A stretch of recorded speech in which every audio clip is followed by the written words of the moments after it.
Maybe நீங்க introverted ப்ரொஃபஷனலா இருக்கீங்கன்னா உங்களோட கம்யூனிகேஷன்ல, அதாவது நீங்க யார்ட்டையா பேசும்போது இந்த மாதிரி விஷயங்கள் நீங்க பண்ண ஆரம்பிக்கும் போது கண்டிப்பா இது உங்களுக்கு ஒரு பெரிய ஒரு டிராபேக்கா இருக்க போகுது, ரைட்?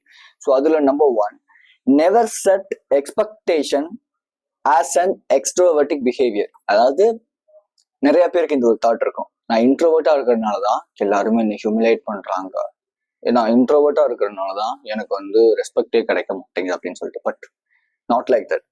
பிகாஸ் என்னோட கரியர் ஸ்டார்டிங்ல சேல்ஸ்ல தான் நான் வந்து ஸ்டார்ட் பண்ணேன். ஸோ அப்போ சேல்ஸ் அப்படிங்கும் போது கம்பல்சரியா கம்யூனிகேஷன் ரொம்ப முக்கியம். நான் என்ன நினைச்சுக்கிட்டேன்னா, லோடன்னு நம்ம பேசணும் அப்படின்னா பீப்புள் வந்து நம்ம கிட்ட வந்து பை பண்ணுவாங்க அப்படின்னு நினைச்சிட்டு எனக்கு ஃபர்ஸ்ட் வந்த கிளைண்ட் கிட்ட எல்லாம் நான் வந்து லோடன்னு பேசுறது, என்னோட கொலீக்ஸ் கிட்ட லோடன்னு பேசுறது, என்னோட ஆப்போனன்ட்ல சேல்ஸ் பர்சன் கிட்ட போய் லோடன்னு பேசுறதுன்னு இப்படி இருந்தனால எனக்கு கிடைச்ச ஒரே ஒரு விஷயம் என்ன அப்படின்னா டிஸ்ரெஸ்பெக்ட் மட்டும்தான். எனக்கு வந்து பெருசா கிளைண்ட்ஸ் வரல, எனக்கு வந்து பெருசா என்னோட ப்ராடக்ட் வந்து சேல் ஆகலை, இப்படி எல்லாமே நான் நினைச்சேன். இன்ஃபேக்ட் என்னோட ஸ்கூல் டைம்ல என்ன நிறைய பேர் வந்து டிஸ்ரெஸ்பெக்ட்ஃபுல்லா ட்ரீட் பண்றதுக்கு, என்னோட காலேஜ்ல என்ன நிறைய பேர் வந்து சை நீ வேணா அப்படிங்கிற மாதிரி பாக்குறதுக்கெல்லாம் மெயினான ரீசனா இருந்ததுன்னா, ஒரே ஒரு நிமிஷம் டேபிள் எடுத்துக்கிறேன். ஓகே, இதுக்கெல்லாம் மெயினான ரீசனா இருந்தது என்ன அப்படின்னா, நான் ரொம்ப எக்ஸ்ட்ரோவர்ட் அப்படின்னு சொல்லி லோடன்னு பேசிட்டே இருக்கலாம். லெட்ஸ் சே நேற்று நானும் என்னோட வாக்கிங் பார்ட்னர் ஒருத்தவங்களும், ஓகே, நாங்க 2 பேரும் வாக் போயிட்டு இருக்கோம். அவங்க பேசுறாங்க பேசிக்கிட்டே இருக்கிறாங்க. இப்ப எனக்கு அவங்க மேல ரெஸ்பெக்ட் அப்படிங்கிறது கிரியேட் ஆகுமா, இல்ல ரெஸ்பெக்ட் கிரியேட் ஆகுதா அப்படின்னு கேட்டா, ஓகே ஃபைன், நம்ம கேட்கிற கேள்விகளுக்காக ஆன்சர் பண்றாங்க, ஓகே கேட்கறதுக்கு நல்லா இருக்கு, ஓகே ஓரளவு. பட் நான் அவங்க மேல ரெஸ்பெக்ட் கிரியேட் ஆகுமா, லோட பேசிக்கிட்டே இருந்தா அப்படின்னு கேட்டீங்கன்னா கிடையாது. தென் நாங்க அந்த வாக்கிங் முடிச்சுட்டு பைக்ல போக ஆரம்பிக்கும் போது ஆட்டோமேட்டிக்கா என்ன ஆச்சுன்னா, அவங்க பேசுறது வந்து அப்படியே ஸ்லோவா அப்படியே அந்த எனர்ஜி டவுன் ஆயிடுச்சு. ரீசன் என்னன்னு கேட்டீங்கன்னா, ஃபர்ஸ்ட் வந்து ஒருத்தரை புதுசா பார்க்கும்போது அந்த டோபமைன் ஸ்பைக்ல நம்ம வந்து அப்படியே பயங்கரமா நான் ஒரு எக்ஸ்ட்ரோவர்ட் அப்படின்னு பேச ஆரம்பிப்போம். பட் ஒரு பாயிண்ட்டுக்கு மேலே அந்த எனர்ஜி அப்படியே டவுன் ஆயிடும். ஸோ எனர்ஜியை ப்ராப்பரா மெயின்டைன் பண்றது கம்யூனிகேஷன்ல ரொம்ப ரொம்ப ரொம்ப முக்கியமான ஒரு பார்ட். ஸோ அதனால நீங்க வந்து இந்த எக்ஸ்பெக்டேஷன் செட் பண்ணுவீங்க, இந்த எக்ஸ்ட்ரா இப்போ இவர் வந்து செம்மையா பேசுறாருப்பா, அவர் வந்து செம்மையா பேசுறாரு, அவரை மாதிரி நான் வந்து பேசணும், பாரு இவர் வந்தாலே வந்து எல்லாருமே மதிக்கிறாங்க அப்படின்னு.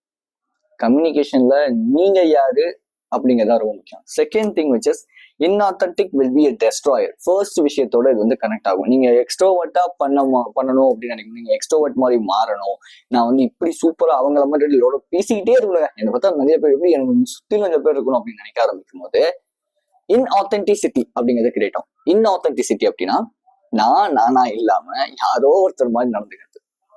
லெட்ஸ் சே நான் ஒரு இன்டர்வியூ அட்டென்ட் பண்ணியிருந்தேன். ஸோ அந்த இன்டர்வியூ அட்டென்ட் பண்ணிட்டு இருக்கும்போது எனக்கு வந்து காமா சைலண்டா இருக்கதான் பிடிக்கும்னு வச்சுக்கோங்க. பட் அங்க ஒரு சில பேர் ஜாலியா பேசிட்டு இருக்காங்க, இன்னொரு எனக்கு பக்கத்துல இருக்க 1-2 பேர் பேச ஆரம்பிக்கிறாங்க. தென் நான் என்ன பண்றேன்னா அவங்களோட பேச ஆரம்பிக்கிறேன். நான் பேசுறத அங்க இருக்கிற எல்லாருமே லிசன் பண்றாங்க, அவங்க எல்லாருமே அதுக்கு சிரிக்கிறாங்க, வைப் பண்றாங்க, செம்மையா பேசுறாங்க, எல்லாம் சூப்பரா போயிட்டு இருக்கு. ஹெச்ஆர் முத கொண்டு வந்து என்கிட்ட கேட்டு போறாங்க, நீங்க எல்லாம் முன்னாடியில நீங்க அதாவது முன்னாடியே நீங்க எல்லாம் ஃப்ரெண்ட்ஸ் அப்படின்னு இல்லை, இங்க வந்தா போல அப்படி நான் சொல்றேன். அப்போ அந்த அளவுக்கு நாங்க வந்து ஒரு ஜாலியா பேசிட்டு இருக்கோம், அந்த அளவுக்கு நான் ஜோவியெல்லாம் மாறிட்டேன்.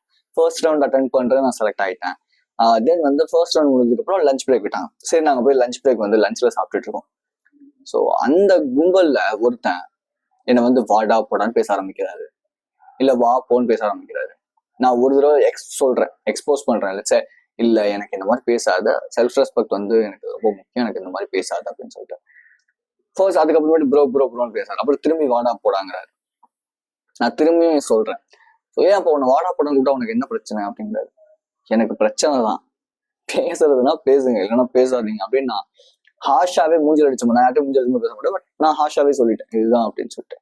அதுக்கப்புறம் அந்த பையன் கூட கான்டாக்ட்ல நான் அவன்கிட்ட பேசுறதும் கிடையாது. எதுக்காக இதை நான் எக்ஸ்பிளைன் பண்றேன் அப்படின்னா, நீங்களா இல்லாம இன்னொருத்தரா மாற ஆரம்பிக்கும் போது வாலண்டியரா எங்கேயோ போற மாரியாத்தா என் மேல வந்து ஏறாத்தா அப்படிங்கிற கதையா தூக்கி நீங்க தலைமையில போட்டுக்கிற ஒரு கதையா தான் ஆயிடும். விக்ரம் வேதாளம் மாதிரி, புரியுதா? எங்கேயோ போற வேதாளத்தை எடுத்து உங்க கழுத்துல போட்டுக்கிட்டு சுத்துற மாதிரி ஆயிடும். ஸோ அதனால நீங்க காமான ஒரு பர்சன், நீங்க ரொம்ப ஒரு சைலண்டான ஒரு பர்சன்னா ஜஸ்ட் மெயின்டைன் தட். நீங்க அதை விட்டுட்டு இல்லை நான் வந்து இப்படி இல்லாம நான் வந்து வேற மாதிரி போர்ட்ரே பண்ணேன்னா கண்டிப்பா அவங்க என்கிட்ட வந்து பேசுவாங்க, பழகுவாங்க. அப்படிப்பட்ட பீப்புள் வந்து உண்மையா உங்களை ரெஸ்பெக்ட் பண்ணி உங்களை மதிச்சு இல்லை உங்களை வேல்யூ பண்ணி பேச மாட்டாங்க. பேசணும் அப்படிங்கிறதுக்காக பேசுவோம், அவ்வளவுதான். Next saying is ஸ்லோஸ் your self confidence.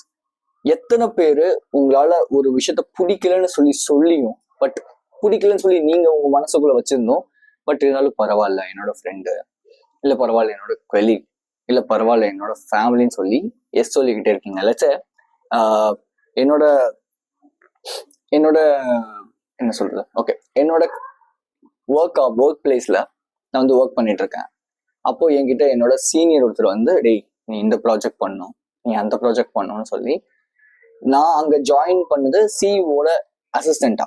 But அவங்க என்னென்ன ஜாப் கொடுக்குறாங்கன்னா எக்ஸ்ட்ரா டாஸ்கஸ் வந்து கொடுக்குறாங்க. நீ வந்து சிஇஓட அசிஸ்டன்ட் மட்டும் கிடையாது, நீ வந்து இந்த ஒர்க்கும் பண்ண, அட்மின் ஒர்க்கும் நீ வந்து பண்ணணும், இந்த ஒர்க்கும் பண்ணணும் அப்படின்னு சொல்லிட்டு. இந்த இடத்துல நான் பண்ண ஒரு விஷயம், மேபி நான் வந்து ஓகே எனக்கு சேலரி ஹைக் கொடுங்க, அப்போ நான் வந்து இந்த விஷயத்தையும் நான் வந்து பண்றேன்னு சொல்லியிருந்தா பிரச்சனை இல்லை.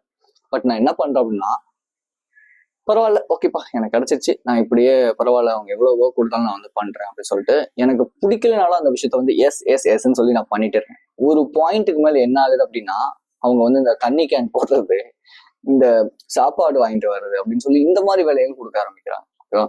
ஆக்சுவலி அவங்க எடுத்தது சிஎக்ஸோட, ஐ மீன் ஒரு ஓனர் அந்த ஆஃபீஸோட அந்த ஆஃபீஸ் சிஇஓவோட அசிஸ்டண்டா. ஆனா நான் பண்ணிட்டு இருக்க வேலை பார்த்தீங்கன்னா ஆஃபீஸ் பாய் வேலை. இது எனக்கு போக போக ஒரு மாதிரி ரொம்ப, இது எனக்கு சிஇஓ கொடுக்கல, என்னோட சீனியர் என்னோட மேனேஜர் இந்த மாதிரி ஜாப்லாம் கொடுக்குறாங்க. இது எனக்கு போக போக ஒரு மாதிரி ரொம்ப ஃப்ரஸ்ட்ரேஷன் ஆயிடுச்சு, பிடிக்கவே இல்லை. So I quit the job. But அந்த ஜாபை குவிட் பண்ணாம இருந்திருந்தேன் அப்படின்னா மேபி எனக்கு ஒரு எக்ஸ்பீரியன்ஸ் கிடைச்சிருக்கும். பட் நான் என்ன பண்ணேன்னா நோ சொல்லலை. இதுதான் நான் பண்ண பெரிய ப்ராப்ளம். அதனால அந்த ஜாபை குவிட் பண்ணும் போது கூட, என் குவிட் பண்ணதுக்கு அப்புறமேட்டும் கூட அந்த சர்க்கிள் அந்த சரௌண்டிங்ல அந்த பீப்புள் கிட்ட எனக்கு ரெஸ்பெக்ட் பெருசா வந்து வந்ததே கிடையாது. அண்ட் ஸோ என்னோட சேலரி வந்து இன்க்ரீஸ் ஆனதும் கிடையாது. இந்த இடத்துல நான் கத்துக்கிட்ட விஷயம், நான் நோ சொல்ல கத்துக்கணும். அது எங்கேயா இருந்தாலும் சரி, ரொம்ப தைரியமா நோ அப்படிங்கிற விஷயத்த நான் எக்ஸ்பிரஸ் பண்ண கத்துக்கணும் அப்படிங்கிறதுதான். ஓகேவா? ஸோ அப்போ நீங்க பண்ண டாஸ்கை விட எக்ஸ்ட்ராவா ஒரு சிலர் வந்து டாஸ்க் பண்ணுங்க அப்படிங்கும் போதும் சரி, இல்ல உங்களோட ஒர்க் மட்டும் இல்லாம நீங்க எக்ஸ்ட்ரா உங்களோட கொலீக்ஸ் ஒர்க்கை உங்களால நோ சொல்ல முடியலங்கிறதுக்காக நீங்க பண்ணியிருந்தாலும் சரி, நோ சொல்ல கத்துக்கங்க. சிம்பிள். எப்படி சொல்லலாம் அப்படின்னா, அதுக்கு ஒரு ஃப்ரேம் ஒர்க் இருக்கு. PEP, இது என்னோட ஒரு ஃப்ரேம் ஒர்க். ஃபர்ஸ்ட் எப்பவுமே நான் வந்து என்னோட பாயிண்ட் வந்து எக்ஸ்பிளைன் பண்ணிடுவேன். இல்ல என்னால இந்த ஒர்க்கை பண்ண முடியாது, ஏன்? E is equal to explanation. ஏன் அப்படிங்கிற அந்த ஒரு எக்ஸ்பிளனேஷனை கொடுப்பேன். தென் P பாயிண்ட், திரும்பி அந்த ஒரு பாயிண்ட் சொல்லுவேன். அதாவது பாயிண்ட், எக்ஸ்பிளனேஷன், பாயிண்ட், இந்த ஒரு ஃப்ரேம் ஒர்க். ஸோ உங்களால பேச முடியல, கம்யூனிகேட் பண்ண முடியல அப்படின்னா ஃப்ரேம் ஒர்க்ஸ் தான் best option, best solution, right? என்ன பேசுறதுன்னு தெரியல அப்படிங்கும்போது. ஸோ அப்போ ஃபர்ஸ்ட் வந்து பாயிண்ட், இதுதான் என்னோட பாயிண்ட், இதுதான் என்னோட பாயிண்ட். எக்ஸ்பிளனேஷன், ஏன் நான் இந்த ஒர்க்கை பண்ண முடியாது, ஏன் இந்த விஷயத்த என்னால பண்ண முடியாது. Finally the point. Okay. So இப்போ லெட்ஸ் யாரோ ஒருத்தர் உங்களோட கொலீக் உங்ககிட்ட வந்து, டே மச்சான் எனக்கு இந்த மாதிரி எக்ஸ்ட்ரா டாஸ்க் கொடுத்துருக்காங்க, இந்த டாஸ்க் உங்களால பண்ணி தர முடியும் அப்படின்னு கேட்டா, இல்லை என்னால முடியாது. ரீசன் என்னன்னா, எனக்கு நிறைய அசைனிங் டாஸ்க் வந்து இருக்கு, இங்க பாருங்க என்னோட டாஸ்க்கை நான் இன்னும் முடிக்கல, ஸோ அதனாலதான் என்னால இது வந்து முடியாது. மேபி நான் அதெல்லாம் முடிச்சுட்டேன் அப்படின்னா நான் கண்டிப்பா உனக்கு ஹெல்ப் பண்றேன். இப்படி நீங்க பண்ணும்போது அவங்களுக்கு உங்க மேல ரெஸ்பெக்ட் கிரியேட் ஆகும். இல்ல பரவாயில்ல குடுடா நான் பண்றேன் அப்படின்னு நீங்க பண்ணும்போது உங்களை அவங்க இழிச்சவாயா மட்டும்தான் பார்ப்பாங்க.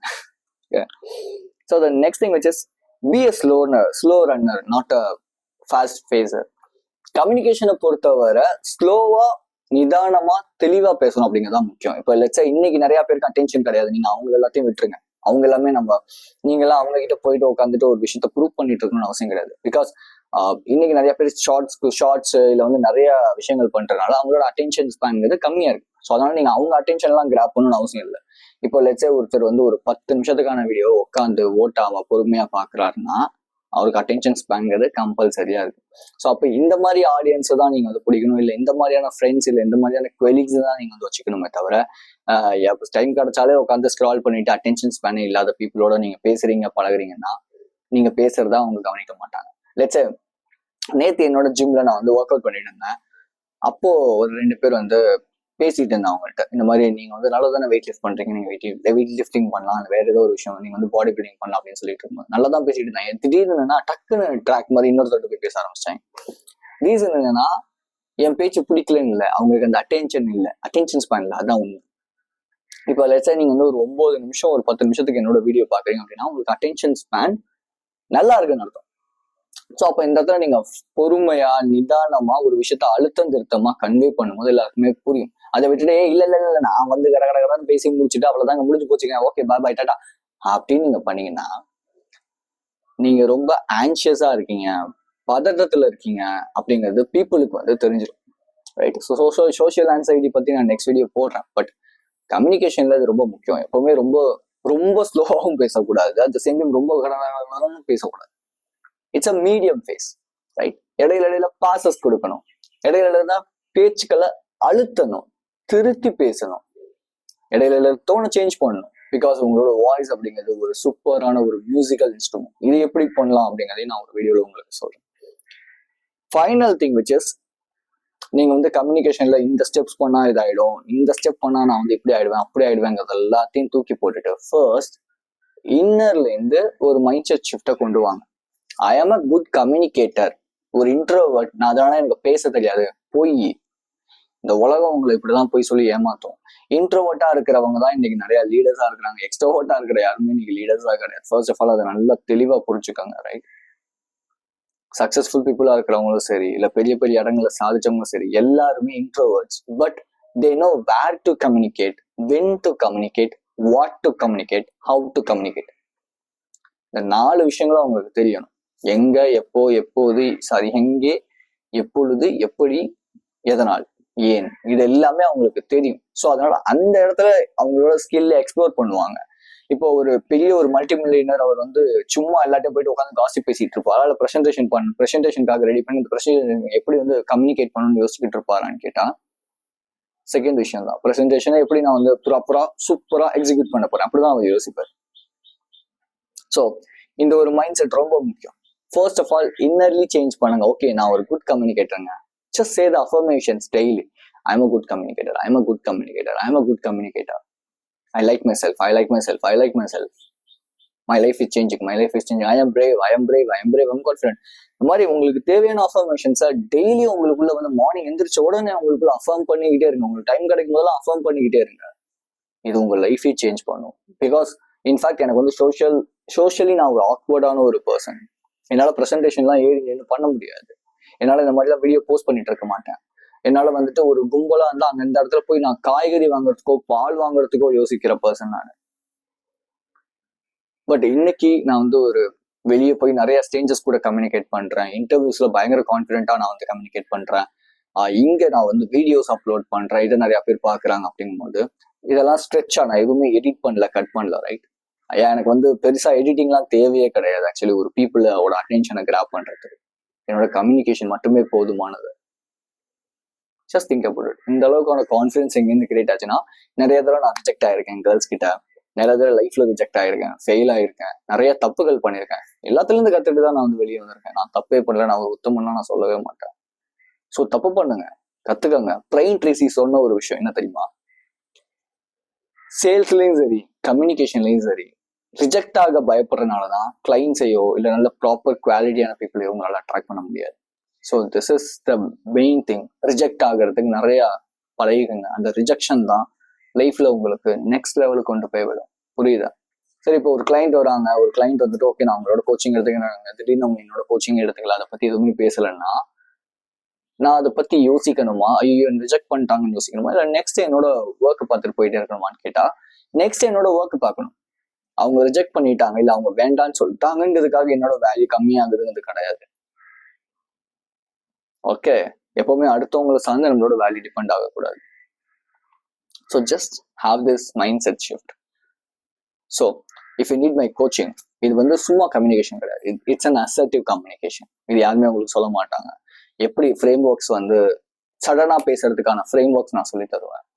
மிரர் டெக்னிக்ஸ், வாய்ஸ் எப்படி சேஞ்ச் பண்றது, வோக்கல் எக்ஸசைசஸ், என்னென்ன மைண்ட் செட் ஷிஃப்ட் உங்களுக்கு தேவைப்படுது கம்யூனிகேஷனை பொறுத்தவரை ஆஸ் எ இன்ட்ரோவர்ட்டட் ப்ரொஃபஷனலா. இதெல்லாம் பண்றதுனா எப்படி உங்க சேலரி வந்து இன்க்ரீஸ் ஆகும், அட் த சேம் டைம் எப்படி நீங்க கான்ஃபிடென்ட்டாகவும் ரெஸ்பெக்டட் பர்சனாகவும் ரூம்ல வந்து இருக்கலாம். இதெல்லாம் பத்தி நான் சைக்காலஜிக்கல் ரீதியாகவும் சரி எல்லாத்தையுமே நான் சொல்லி தருவேன் என்னோட கோச்சிங்ல. 30 to 45 minutes ஃப்ரீ செஷன் கொடுக்குறேன். ஸோ ஜஸ்ட் கோ.